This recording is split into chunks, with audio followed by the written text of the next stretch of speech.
Saudara, tema yang saya mengajak kita sama-sama pikirkan yaitu The Repentance, menyambung akan pembahasan kita di tahun yang lalu sudah masuk ke Matius 2, sekarang kita akan membahas di Matius pasal yang ketiga. Saudara, kita akan membahas ke-12 ayat ini. Saya mengundang untuk kita boleh membuka di dalam Alkitab kita di elektronik ataupun di Alkitab fisik supaya kita bisa memberikan catatan tertentu. Karena dari 12 ayat ini, pada waktu saya membacanya secara pribadi, ada hal-hal yang tidak mudah untuk sekedar pada waktu kita baca, kita bisa paham. Ya, saudara bisa memberikan notes di sana, supaya di kemudian hari saudara membacanya, saudara bisa paham. Untuk mempersingkat waktu, kita tidak akan membaca 12 ayat ini, saya hanya mengajak kita membaca 2 ayat saja. Dari ayat 1 sampai 2, tetapi pembahasan kita mencakup 12 ayat ini. Pada waktu itu tampillah Yohanes Pembaptis di padang gurun Yudea dan memberitakan, bertobatlah sebab kerajaan sorga sudah dekat. Sampai di sana pembacaan kita pada siang sore hari ini. Saudara, seorang Indonesia yang bernama Amar Zoni, dia adalah orang berkebangsaan Indonesia asal Minangkabau, lahir pada tahun 1993. Dia dikenal sebagai seorang presenter dan pemain film, model dan juga pengusaha. Saudara bisa lihat ya, tampangnya yang ganteng, pastinya dia kiprah dengan baik di dalam dunia entertainment.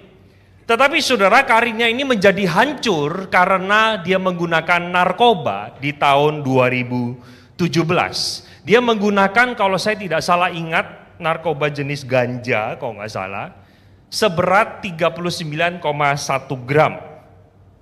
Nah saudara, sesudah itu 6 tahun kemudian setelah dia bebas ya, jadi pada waktu itu di penjara, terus dia bebas, dia tertangkap lagi kedua kalinya, yaitu di tanggal 8 Maret tahun 23 dengan membawa sabu seberat 1 gram.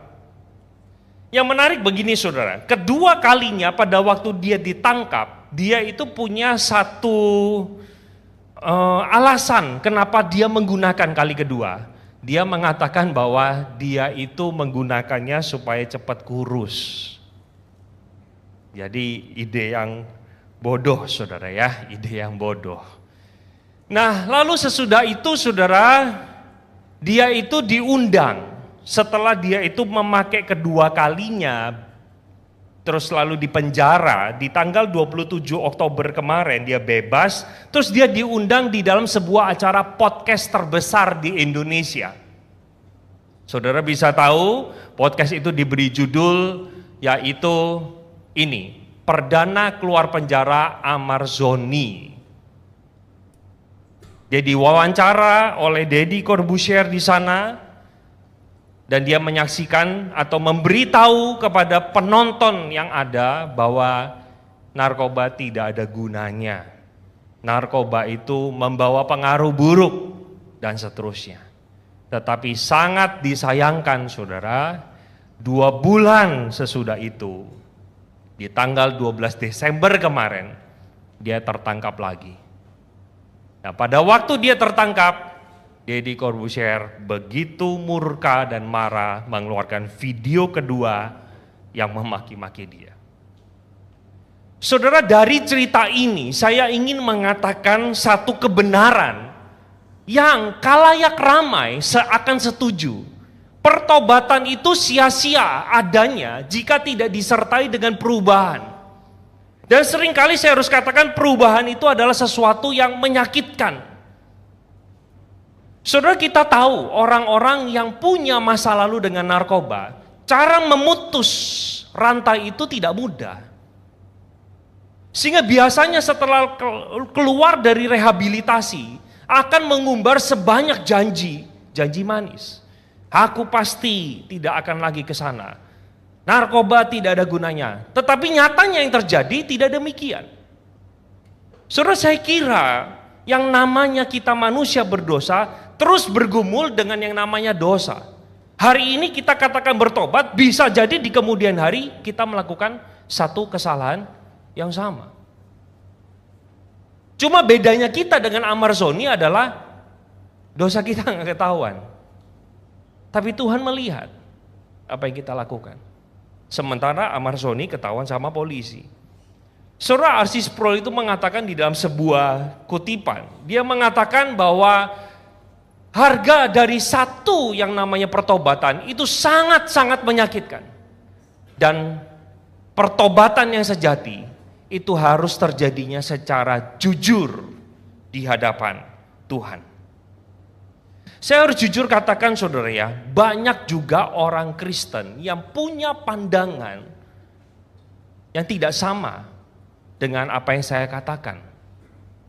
Bahwa ada asumsi-asumsi yang keliru yang dibangun oleh beberapa orang-orang Kristen. Mereka berpikir bahwa pertobatan itu sebenarnya cukup dengan ngomong. Gak perlu ada perubahan apa-apa. Nah, bahkan pakai ayat saudara. Roma 10 ayat 9. Kamu harus mengaku dengan mulutmu bahwa Yesus adalah Tuhan, maka kamu akan diselamatkan. Tuh kan? Berarti hanya butuh pengakuan saja itu cukup. Saudara, saya harus katakan bahwa ini adalah sebuah asumsi yang keliru. Ketika seseorang itu mengatakan saya mau bertobat, maka kita harusnya melakukan sebuah perubahan di dalam kehidupan kita. Maka tema kita pada siang hari ini saya angkat yaitu tentang pertobatan. Pertobatan itu sendiri saudara, dari teks yang tadi kita baca hanya 2 ayat. Saya akan membahas ada 4 aspek di dalamnya yang berkaitan dengan pertobatan. Aspek yang pertama saudara, pertobatan itu harus diberitakan lewat yang namanya perkataan. Maaf, itu harusnya ayat 1 sampai 3. Kalau saudara memperhatikan bersama-sama di dalam teks ini, maka teks ini langsung dimulai dan Matius memperkenalkan seseorang yang bernama Yohanes Pembaptis. Dia berada di padang gurun Yudea dan memberitakan bertobatlah, kerajaan Allah sudah dekat. Saudara, perintah tentang bertobatlah, kerajaan Allah sudah dekat. Ini sebenarnya jujur katakan, ini kalimat yang sulit dipahami. Saya nggak tahu waktu saudara baca, saudara memahaminya bertobatlah, kerajaan Allah sudah dekat ini apa artinya? Perkataan ini kapan diucapkan saudara? 2000 tahun yang lalu. Loh, kalau sudah dekat ini loh sudah tahun 2024. Ya kok nggak dekat-dekat? Berarti beritanya bohong dong. Berarti Yohanes Pembaptis sedang membuat berita hoax. Yang benar hoax atau hoax sih?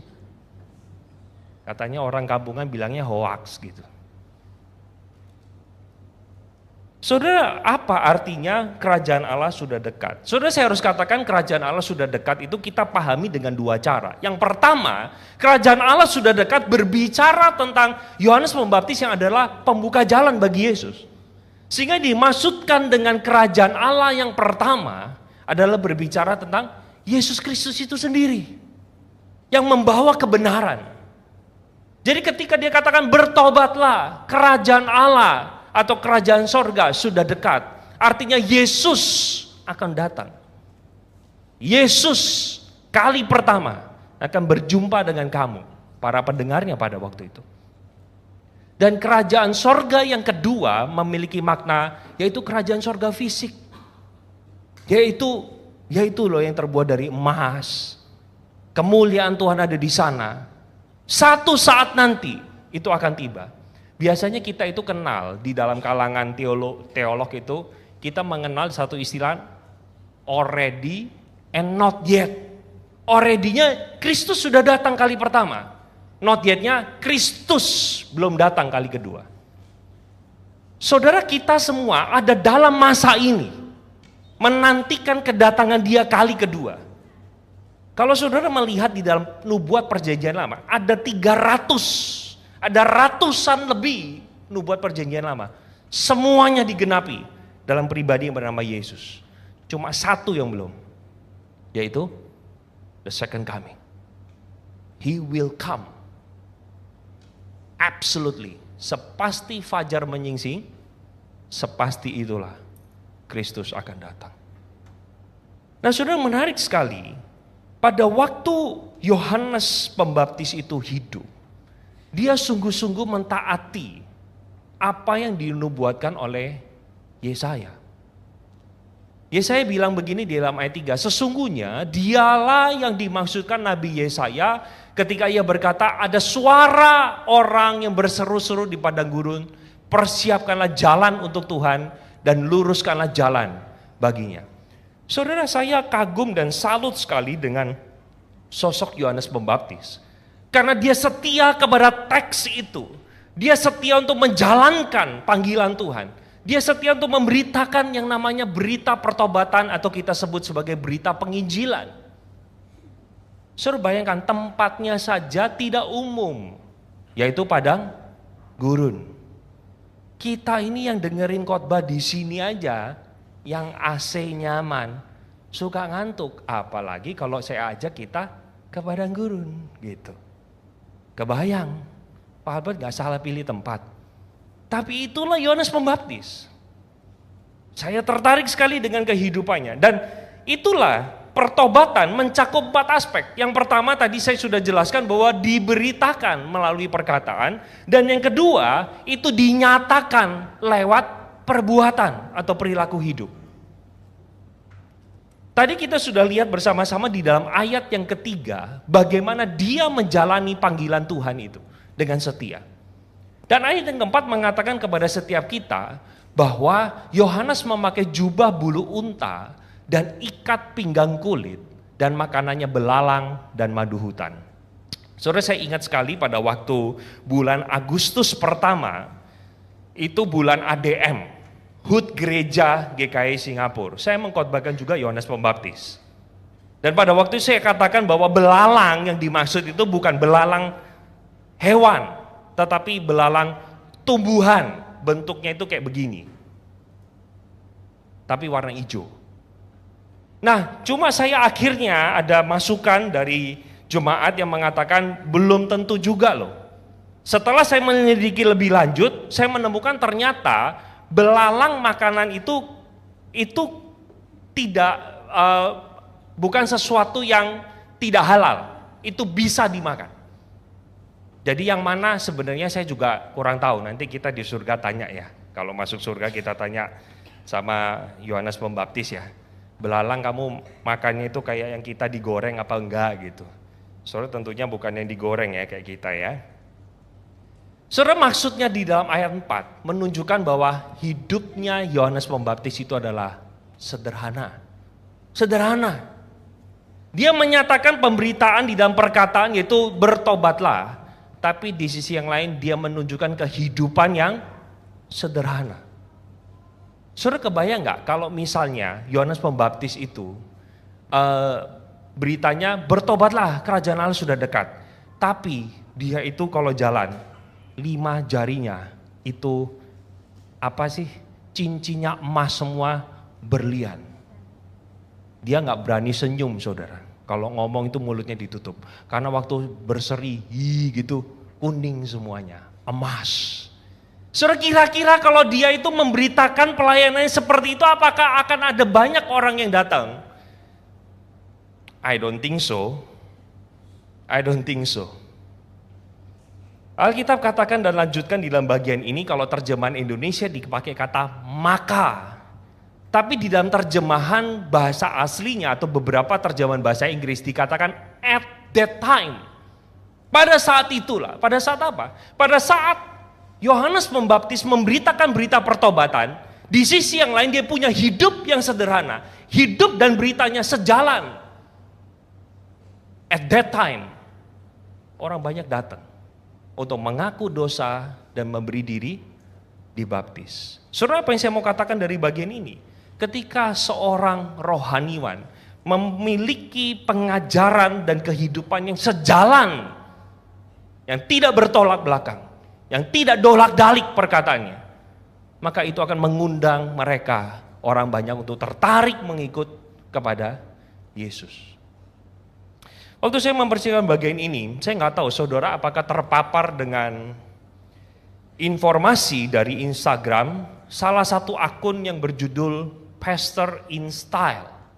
Nggak tahu, pernah? Saudara kalau nanti ya, nanti jangan sekarang tuh beberapa yang senyum-senyum itu anak muda berarti ya. Biasanya usia 40 ke bawah gitu ya. Nah saudara, Pastor Install ini adalah akun Instagram yang suka memotret beberapa rohaniwan yang di Indonesia yang kalau berpakaian saudara, itu ada yang misalnya pakai jas, harganya 800 pounds. Kalau pakai 800 dolar Singapura, gatal-gatal dan jamuran gitu. Saudara, pakai jam tangan bisa harganya 300 juta rupiah. Saya lagi mikir saudara ya, rohaniwan yang seperti itu berdiri di atas mimbar, lalu menyatakan gini, ikut Yesus sulit, ikut Yesus itu pikul salib. Saudara jadi jemaat garu-garu kepala nggak? Sulit. Oh pakai Rolex itu sulit. Sulit menjaganya supaya tidak dirampok orang gitu kan. Saudara, sekarang sangat disayangkan ya, orang yang di atas mimbar berkata sesuatu yang rohani, kehidupan sehari-harinya dipenuhi sekali dengan yang namanya kemewahan yang tidak sejalan dengan apa yang diajarkan dan dikatakan. Saya sampai pernah saudara ya, saking jengkelnya ya. Saya bukan iri, saya nggak iri saudara. Saudara mau kasih saya Rolex, saya terima, tak jual lagi. Tapi saya minta izin tak jual ya. Saya nggak akan pakai barang mahal. Karena bagi saya pribadi, sampai saya mikir ya, kalau ada jemaat kasih saya BMW lah atau Mercy lah, ini buat saya nggak? Iya, buat bapak deh, buat bapak nyetir. Ya, saya izin tak jual ya. Saudara, saya nggak bisa. Karena saya tahu itu sulit dan menghalangi pelayanan itu bisa dilakukan dengan baik. Saudara, satu kali saya mengenal ada seorang rohaniwan yang merasa dirinya berharga ketika dia mengendarai kendaraan dengan 3 huruf. Bukan 3 huruf, yang 3 garis saudara ya. Yang segitiga bukan, tapi bulat gitu. Yang ngerti amin. Dia katakan saudara kepada saya, nyetir itu dengan nyetir Toyota itu lain. Kalau kakinya nginjek, nyetir mobil yang mobil mewah itu, kakinya bisa membedakan mana rem dan mana gas. Coba, ayo saudara yang pernah nyetir 2 mobil yang berbeda ini, kelasnya sama atau beda? Ya pasti sama lah, yang namanya gas ini pernah nyetir mobil gak sih? Jangan saudara nyetirnya bom kar ya. Pasti kanan kan, yang namanya rem pasti tengah. Mobil mewah tidak mengenal kopling, apa itu kopling? Buang, makanya gak ada. Kaki kirinya yang santai kan. Saudara, bagaimana mungkin tidak bisa membedakan keduanya? Saudara, satu kali saya itu, ayo Bet, kamu bisa gak besuk si A? Bisa, sama aku yuk. Karena waktu itu saya belum pendeta, saya harus baptis. Bukan saya harus baptis. Jemaat itu minta dibaptis. Karena di gereja tersebut saudara, tidak ada pendeta lain. Ya saya harus sama dia. Waduh saudara, ternyata saya diajak naik mobil mewah. Kalau dia naik mobil biasa, pantatnya gatal. Saya naik mobil mewah, pantat saya yang gatal saudara. Jadi saudara, pada waktu saya selesai datang ke sana, begitu pulang diantar sama jemaat itu, aduh rasanya saya pingin jalan kaki saudara, gak pingin naik mobil. Karena merasa bahwa apa yang disampaikan dengan apa yang terjadi itu kayak tolak belakang. Seorang rohaniwan harus betul-betul menjaga yang namanya pengajaran dan kehidupannya. Saya lanjutkan kepada ayat yang berikutnya, yaitu ayat yang ke-7. Di sana dikatakan, tetapi waktu ia melihat banyak orang Farisi dan orang Saduki datang untuk dibaptis, berkatalah ia kepada mereka, hai kamu keturunan ular beludak, siapakah yang mengatakan kepada kamu bahwa kamu dapat melarikan diri dari murka yang akan datang? Saudara, saya mau tanya, waktu saya membaca teks ini, atas dasar apa Yohanes Pembaptis bisa tegur orang Farisi dan orang Saduki itu sedemikian keras. Ini, nah saya kasih komparasi saudara ya. Saudara lihat di ayat 5 sama 6. Saudara kalau melihat ayat 5 dan 6, itu maka datanglah orang banyak.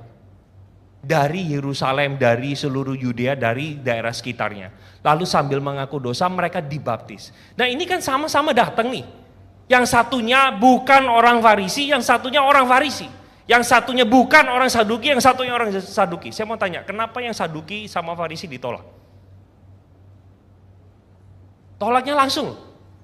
Begitu dia datang, keturunan ular beludak. Wah saudara kok jadi orang Farisi gimana? Elu yang ular gitu ya.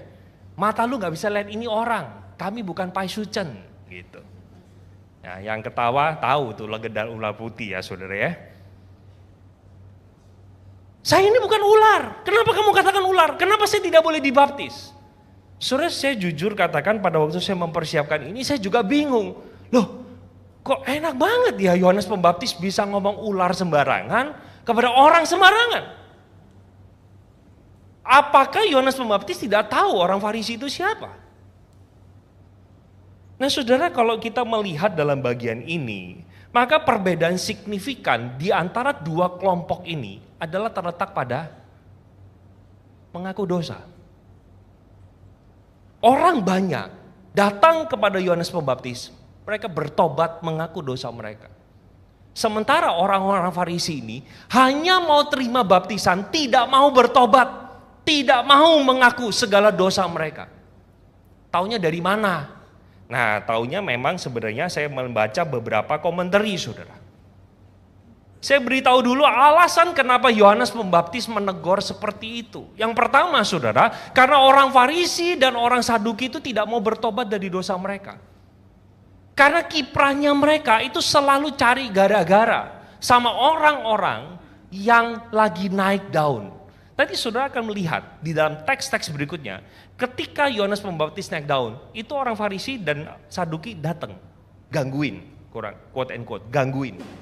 Nanti saudara akan lihat ketika Yesus juga pelayanannya makin baik, itu orang Farisi dan orang Saduki merecoki lagi. Karena mereka tidak mau ada saingan. Mereka mau mereka yang dinilai paling tinggi. Sehingga saudara ketika setiap kali mereka itu akan menghadiri sebuah ritual rohani dipimpin oleh orang lain, mereka gak akan terima. Mereka merasa bahwa kamilah bangsa yang atau orang atau golongan yang berhak menentukan seorang benar atau salah. Saudara ingat gak ya waktu Yesus setelah khotbah di bukit, dia turun ketemu sama orang kusta. Terus Yesus kan sembuhkan orang kusta itu. Perintah terakhir Yesus kepada orang kusta itu apa? Tunjukkanlah dirimu ke imam, betul? Saudara karena imam atau orang Farisi itulah menjadi legitimasi orang ini tahir atau tidak. Sakti saudara zaman itu. Orang Farisi itu adalah orang yang terpandang. Dia menentukan hukum benar atau salah, baik atau tidak. Dia yang tentukan. Bahkan seseorang ketika dinyatakan kamu najis, butuh kata tahir itu. Butuh mereka. Itulah sebabnya saudara, tidak banyak orang Farisi adalah orang yang rendah hati. Nanti saudara akan melihat dua contoh, yaitu orang Farisi yang bernama Nikodemus dan juga orang Farisi yang bernama Paulus. Itu ketika mereka berubah, bukan karena mereka baik, tapi ada kuasa dari luar yang mempengaruhi dia. Saudara yang kedua, alasan Yohanes menegur demikian adalah karena Yohanes tahu orang Farisi sama orang Saduki itu kayak Tom and Jerry, bukan kayak Upin Ipin, tapi kayak Tom and Jerry, kayak air dan minyak, nggak mungkin bersatu. Kenapa? Saya kasih perbandingan kepada kita. Saudara, perbedaan orang Farisi dan orang Saduki itu literally kontradiksi. Yang pertama saudara, orang Farisi itu memegang seluruh kitab PL dan kitab Taurat. Sementara orang Saduki cuma percayanya Kejadian sampai Ulangan. Kitab Taurat doang. Pentateuch sebutannya. Yang lain dibuang sama mereka. Jadi mereka tidak percaya yang namanya Yosua sampai Maleakhi. Gak percaya, cuma percaya Kejadian sampai Ulangan. Titik. Yang kedua saudara, Orang Farisi itu percaya akan kebangkitan malaikat dan kuasa setan. Sementara orang Saduki tidak percaya pada kebangkitan malaikat dan kuasa setan. Mereka nggak percaya. Dan yang ketiga, orang Farisi itu menjadikan aturan agama itu sama pentingnya dengan aturan Tuhan. Sehingga tidak ada yang mengabaikan. Sehingga tidak mengabaikan pemerintah. Maksudnya begini, saudara, pada waktu orang Farisi itu kan hukum Taurat itu 10 ya. Hukum yang pertama apa? Apa? Ketuhanan yang itu Pancasila, saudara ya. 1, jangan. 2, jangan membuat bagimu patung yang menyerupai apapun, baik itu di langit, di atas, bumi, di bawah, dan lain sebagainya. Ketiga, Persatuan Indonesia, itu Pancasila ya. Yang ketiga, jangan menyebut nama Tuhan Allahmu sembarangan, dan seterusnya. Saudara, 10 hukum. Hukum yang keempat itu kan hari Sabat. Mereka membuat dari 10 itu disulap jadi 613 kalau saya tidak salah ingat. Sampai diterjemahkan. Yang maksudnya tidak boleh kerja itu apa? Oh, bawa barang sekian kilo, itu nggak boleh. Jadi saudara, ini tips ya. Kalau saudara mau ke Israel, lihat tanggal. Kalau kena hari Sabat, siap-siap. Saudara perlu cek itu hotelnya hotelnya orang Yahudi atau bukan. Saudara, orang Yahudi, celaka kita. Kita tinggalnya lantai 50, siap-siap naik tangga. Atau tiap lantai akan berhenti, saudara. Karena bagi mereka pencet tombol itu kerja. Saudara, 10 hukum dibikin jadi 600. Gak heran, makanya murid-murid Yesus gak cuci tangan. Mereka permasalahkan. Loh saudara, memang cuci tangan itu penting, betul gak? Tapi saya mau tanya, saudara kalau makan gak cuci tangan, dosa apa enggak? Ya gak dosa lah, masa dosa sih? Tapi ya bisa bikin sakit. Tapi gak dosa. Tapi di mata orang Farisi, kamu gak cuci tangan, itu dosa terhadap Tuhan. Gila gak saudara? Itu orang Farisi. Sementara orang-orang Saduki, mereka kompromi dengan value mereka. Demi posisi dan pengaruh. Jadi makanya orang-orang Farisi itu gak peduli sama pemerintahan Roma. Pokoknya hukum kami seperti ini. Hukum kami seperti ini. Makanya saudara nanti akan lihat bersama-sama eskalasi ketika mereka akan menghukum Yesus. Mereka berkata, orang seperti ini yang menghujat nama Allah harus mati. Sampai seorang bernama Pontius Pilatus, bahasa Mandarinya bohat, ketemu sama orang Farisi. Saudara, Yohanes tahu kalau mereka itu bekerja sama berarti mesti ada apa-apa. Sehingga Yohanes lanjutkan dengan mengatakan, jadi hasilkanlah buah yang sesuai dengan pertobatan. Jadi kalau mengatakan kamu bertobat, dia berubahlah. Keselamatan itu hanya melalui iman pada Yesus, tapi iman harus dibuktikan dalam perbuatan baik. Saudara gini, jangan salah mengerti ucapan saya. Saya tidak ngomong keselamatan lewat perubahan hidup, enggak. Keselamatan hanya di dalam Yesus, hanya anugerah Tuhan saja melalui iman. Tetapi saudara, kalau saudara mengatakan saya adalah orang percaya, buktinya apa? Buktinya engkau harus baik. Engkau harus baik. Pertanyaannya adalah, apakah orang sekitar melihat dirimu baik atau tidak? Saudara, waktu kesempatan kemarin di bulan November, saya cuti bersama dengan istri dan anak pergi ke Chungguo. Kami ada kesempatan untuk pergi ke satu kota yang bernama Beijing. Di sana kami ada lakukan wisata, ada tour guide. Kami ke satu tempat namanya Tiananmen. Itu gede lah saudara ya. Di sana ada fotonya Mao Zedong. Satu kali saya bersama dengan 2 anak itu sudah kelelahan saudara jalan, karena jalannya antara satu bilik ke bilik berikutnya itu bisa berkilometer gitu. Total saya hari itu jalan mungkin 15-16 kilometer. Akhirnya saya duduk saudara di satu tempat sama satu anak saya temenin istri jalan lebih dalam untuk explore tempat itu. Saudara, nggak lama kemudian ada orang yang juga kecapean, lalu dia duduk di sebelah saya yang berjarak mungkin kurang lebih saya dengan piano begitu. Kami duduk, terus dia taruh HP, saudara. Nah, ternyata dia waktu ini seorang pria yang duduk di sini, nggak lama kemudian dia ke sana, ke tempatnya, Pak Jimmy sana, kira-kira di sana gitu, untuk foto. HP-nya ditinggal. Saya waktu lihat, itu sih iPhone pasti 13. Kayaknya sih ada mata 3 soalnya. Mata 3 iPhone berapa? Saya nggak tahu ya saudara ya. Itu orang kayaknya nggak sadar tuh. Ambil nggak saudara? Ambil nggak? Saudara, saya nggak pikir panjang. Nggak ada godaan sama sekali. Ambil nggak? Kalau jual lumayan nih. Ya, bisa makan gratis nih. Saya jual $100 Singapura, pokoknya saya sudah con. Benar nggak? Perkara dia bisa buka atau enggak itu urusan hacker. Itu urusan kedua, benar nggak? Tapi saudara, saya nggak pikir panjang. Saya lihat tuh orang udah gerak 20 menit. Lu kagak ngambil HP lu. Saudara, saya ambil, saya turun. This is your phone. 这个是你的手机吗？对呀，我忘记了。Sorry saudara, bahasa roh. Ubah channel lagi. HP-mu ya? Iya. Wah, lupa. Ngomong sisi aja enggak. Tapi ya enggak apa-apa. Saudara, jadi orang Kristen harus baik. Mau ada jemaat, enggak ada jemaat, saya lakukan. Karena ada Tuhan yang lihat. Saudara, catat perkataan saya. Saudara boleh berbuat dosa, boleh berbuat jahat. Kalau Tuhan enggak lihat. Kapan Tuhan enggak lihat? Waktu kamu mimpi bahwa Tuhan gak lihat, baru boleh.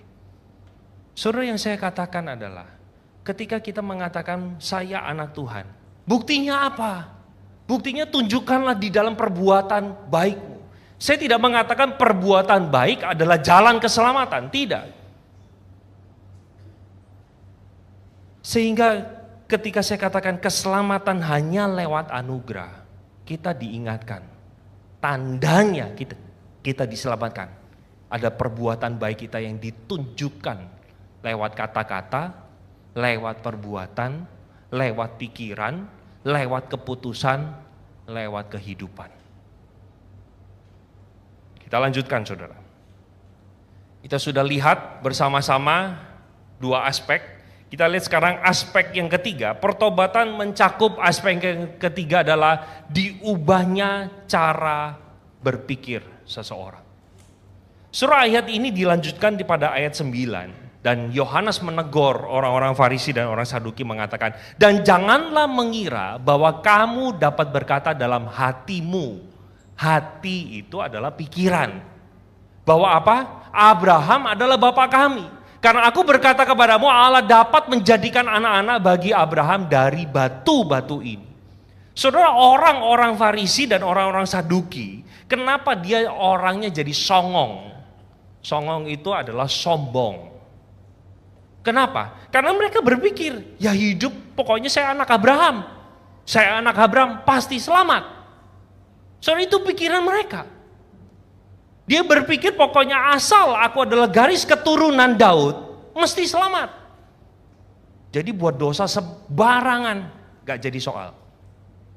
Saudara, makanya Yohanes katakan, kamu salah. Jangan kamu mengira dan dapat berkata dalam hatimu, Abraham adalah bapak kami. Maksudnya apa? Kamu berpikir karena Abraham adalah bapakmu, maka kamu akan lepas dari hukuman Tuhan. Enggak. Kalau kamu tidak bertobat, kamu akan dihukum oleh Tuhan. Saudara, sehingga saya mau katakan harusnya pertobatan itu terjadinya juga pola pikir kita. Saya nggak tahu. Saudara, di sini kalau saya lihat kayaknya usia kekristenannya ya mungkin ada beberapa orang lah dalam jumlah yang minoritas yang mungkin usia kekristenannya baru 1 tahun ke bawah. Tapi saya lihat mayoritas di sini adalah orang-orang yang sudah lama jadi Kristen. Saudara, kekristenan itu tidak pernah diturunkan. Kekristenan itu adalah sebuah keputusan pribadi di dalam diri kita. Apakah kita sungguh-sungguh ikut Tuhan atau tidak? Saudara, setiap kita yang sudah lama menjadi orang Kristen, saudara, kita patut bertanya, apakah hidupku ini sudah sejalan belum dengan Injil? Sudah sejalan belum dengan firman? Sehingga jangan sampai kita meniru seperti orang-orang Farisi ini. Yang kita berpikir saya sudah lama di gereja, maka saya pasti diselamatkan dan aman. Enggak loh saudara. Mereka yang berpikir di dalam hatinya bahwa mereka anak Abraham. Atau mereka orang diselamatkan. Ternyata Yohanes katakan kalau kamu tidak bertobat, kamu tidak akan diselamatkan. Sehingga pertobatan itu menjadi bagian yang penting di mana kita perlu diubah cara pikirnya. Balik lagi ya, tadi saya bandingkan ada orang yang Kristennya belum setahun, ada orang Kristen yang sudah lama. Saudara, saya nggak tahu saudara menjadi orang percaya, itu cara masuknya seperti apa. Mungkin bisa jadi ya, bisa jadi. Oh dulu ada orang pendeta doain, dari sakit jadi sembuh. Ya sakit sembuh. Miskin jadi punya duit. Nggak punya kerjaan, jadi punya kerjaan. Gara-gara didoain. Gara-gara ke gereja. Gara-gara buka YouTube percaya Tuhan. It's okay. Bagi saya nggak ada yang salah. Loh Pak, boleh nggak saya ikut Yesus karena sembuh? Boleh. Boleh. Tapi kalau saudara berhenti di sana, masalah. Karena saudara kalau ikut Yesus hanya demi supaya saya dapat ini itu, saya khawatir saudara sedang ikut Yesus yang salah loh. Yesus di dalam Alkitab itu ada Yesus Kristus dan ada Yesus Barabas. Saudara ikut Yesus yang mana? Kalau awal mula kita mengikut Yesus dengan motif keliru, it's okay. Ada banyak contoh di dalam Alkitab yang dimulai dengan motivasi yang keliru. Tetapi saudara bertumbuh menjadi orang Kristen, harusnya motif itu makin lama makin dimurnikan, makin dibereskan. Kita belajar Alkitab, kita makin tahu, oh ternyata ikut Yesus itu bukan karena saya dapat ini dan itu. Paling tidak alasan pertama, kenapa saya ikut Yesus? Karena dia yang benar. So kalau saudara mungkin kekristennya baru usia belum setahun, saya bisa paham. Tapi kalau usia kekristenan kita sudah lama mengikuti Yesus, so pertanyaan, permisi bertanya, adakah sebuah perubahan cara berpikir kita? Apakah kita sudah lama jadi orang Kristen, membuat kerohanian kita makin hancur serupa dengan dunia? Berulang kali saya tanya sama banyak orang, menurut saudara nih, saya angkat tangan ya, menurut saudara mana lebih rohani? Orang Kristen baru 1 tahun sama orang Kristen sudah 20 tahun. Mana lebih rohani? Yang bilang A, angkat tangan. Gak berani, cuma saya. Yang bilang B. Ini loh Sonoel juga, saudara kita. Gak berani angkat tangan, karena nanti takut. Ditanyain lagi sama Pak Albert. Saudara, saya pernah bertanya pertanyaan ini ke gereja lain. Di sini mah gerejanya, jemaatnya ini rendah hati semuanya. Gak mau menunjukkan dirinya ya. Hasilnya mengejutkan. Mereka berkata orang Kristen yang baru 1 tahun lebih rohani daripada yang 10 tahun atau 20 tahun. Pertanyaannya, orang Kristen yang di atas 10 tahun ada di mana sekarang? Engkau ada di mana? Jangan-jangan saudara, kita bukan menjadi serupa Kristus, kita menjadi serupa dunia. Karena pikiran kita gak pernah diizinkan untuk diubah oleh Kristus. Roma 12 ayat 1, karena itu persembahkanlah tubuhmu sebagai persembahan yang hidup, kudus dan berkenan. Ayat 2-nya bilang apa? Janganlah kamu menjadi serupa dengan dunia ini, tetapi berubahlah oleh pembaruan. Nah itu saudara masalahnya. Terjemahan Indonesia Budi. Di sini ada satu namanya Bapak Budi. Kita ini orang Indonesia sudah banyak terpapar sama Budi. Ini Bapak Budi. Ini Ibu Budi. Ibu Budi pergi ke pasar. Gak ada nama lain. Kalau nama lain pun wanita menjadi mawar. Budi dan mawar selalu menjadi korban. Saudara, harusnya dibaharui bukan pembaharuan budimu tetapi akal. Saudara, kita tidak menjadi serupa dengan dunia. Pikiran ini yang diubah dan dibentuk. Nah, sampai di dalam ayat yang ke-10, jujur bilang ini ayat yang susah banget, saudara. Kapak sudah tersedia pada akar pohon, dan setiap pohon yang tidak menghasilkan buah yang baik pasti ditebang dan dibuang ke dalam api. Baca ini juga bingung, kok kapak ada di akar? Kapak ada di mana yo? Kapak dipakai untuk tebang batang pohon. Sekali lagi, Yohanes Pembaptis ini mungkin orang bodoh kali. Gak tahu kapak tebang batang pohon. Bagi Yohanes, kapak dipakai untuk tebang akar. Saudara, kenapa? Kenapa ayat ini artinya apa? Saudara, begini, ini sebenarnya adalah sebuah bahasa kiasan. Akar, saudara lihat pohon, yang kelihatan itu adalah batang sama daun. Akar itu di bawah. Kalau ada kapak yang tersedia untuk memotong akar, berarti ini berbicara, akar itu bicara hati. Berarti Tuhan kita tidak tertarik, saudara, dengan apa yang kita lakukan, yang nampak batang sama daun. Tuhan itu langsung nilainya sederhana. Lihat hatimu. Hatimu apakah mengasihi dia atau tidak? Jadi ketika dikatakan kapak sudah tersedia pada akar pohon, Yohanes Pembaptis ingin mengatakan kepada orang-orang Farisi dan ahli Taurat, Tuhan yang adalah hakim melihat hatimu sampai yang paling dalam. Jadi kamu jangan main-main. Kalau kamu mengatakan kamu adalah orang yang bertobat, setiap pohon akan menghasilkan buah yang baik. Kalau enggak, dia akan ditebang dan dibuang dalam api. Saudara, di dalam ayat yang 11 dikatakan, aku membaptis kamu dengan air sebagai tanda pertobatan. Tetapi ia yang akan datang kemudian daripadaku lebih berkuasa daripadaku, dan aku tidak layak melepaskan kasutnya. Ia membaptiskan kamu dengan Roh Kudus. Ia akan membaptiskan kamu dengan Roh Kudus dan dengan api. Surah api yang dimaksud di sana ada berbicara tentang penghakiman. Surah Tuhan kita bukanlah Tuhan yang sekedar tertarik, Albert Kurniawan, khotbahnya udah 12 kali loh 1 tahun, bagus, itu hebat. Enggak. Ketika saya berkhotbah tapi hati saya sedang memberi makan berhala saya, Tuhan katakan busuk pelayananmu.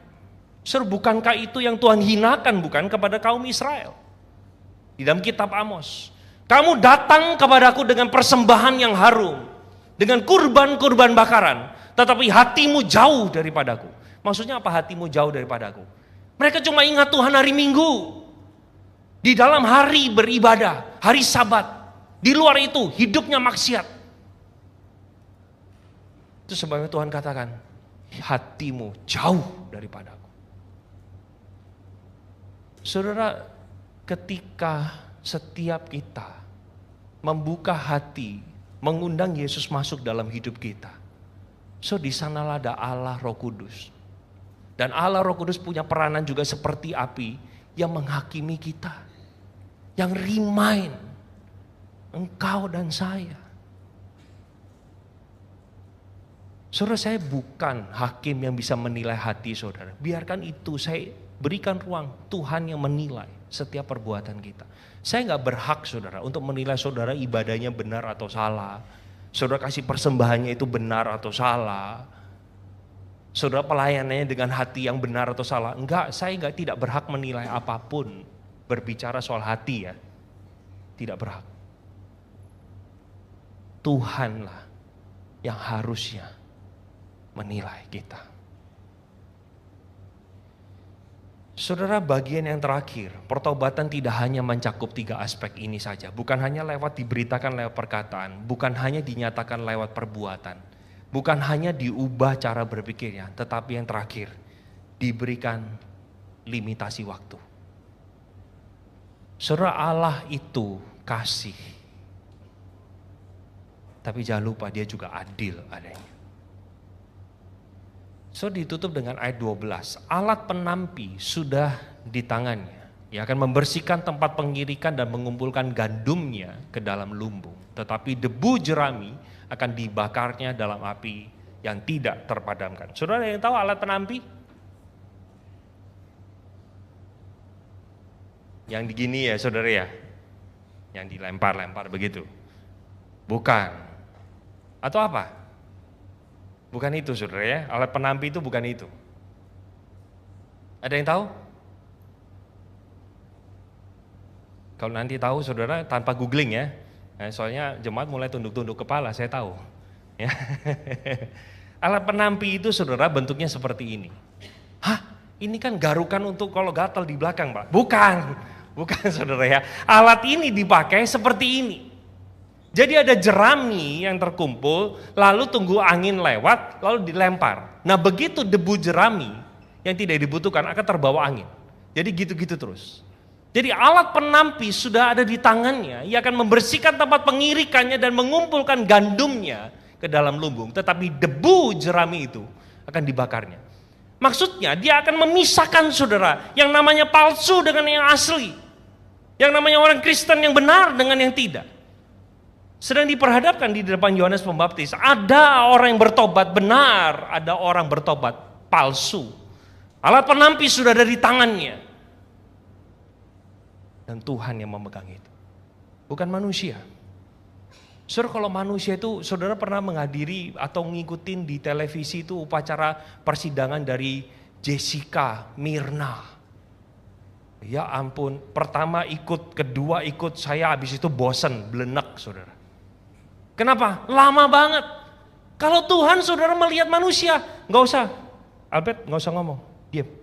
Aku tahu hatimu, mati saudara. Udah penghakimannya akan cepat. Surat penampi sudah ada di tangan Tuhan. Dan dia akan menghakimi dan mengukur setiap saudara dan saya. Saudara sebagai penutup di dalam khotbah saya mengajak kita bersama-sama untuk melihat apa yang menjadi aplikasi. Saudara saya ajak kita sama-sama yuk. Selama saudara mengatakan saya adalah anak Tuhan. Saudara izinkan saya bertanya, apakah hidup kita, perkataan kita, kelakuan kita, pemikiran kita sudah sejalan dengan iman Kristen atau belum? Kalau belum, ayo sama-sama kita balik kepada firman. Saudara yang kedua, mari kita perbarui pikiran kita agar sesuai dengan Injil Tuhan. Saudara saya nggak tahu kapan saudara terakhir kali dengan sengaja saudara membuka Alkitab, membaca dan merenungkannya firman Tuhan. Zaman saya waktu masih remaja saudara ya, pemuda waktu saya masih kuliah, pemuda saya pimpin anak KTB yang masih SMP, SMA.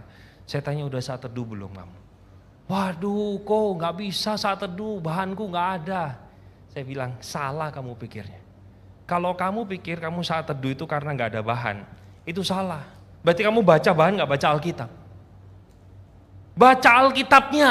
Kalau kamu gak ada Alkitab baru tidak bisa saat teduh, itu benar. Banyak orang Kristen pikirnya baca renungannya tok. Tapi Alkitabnya abai. Tak pedulilah. Alkitab kan cuma comot 1 Korintus 13 ayat yang keempat. Ada yang tahu apa itu? Kasih itu, bla bla bla. Pokoknya yang penting hafal itu aja. Baca 1 Korintus 13:4. Gak peduli kita gak renungkan. Saudara mari saya undang kita. Sama-sama balikin. Waktu-waktu indah kita bersama Tuhan lewat firman, kita balikin lagi. Saudara masih tanggal 7 Januari. Biasanya semangat tahun baru.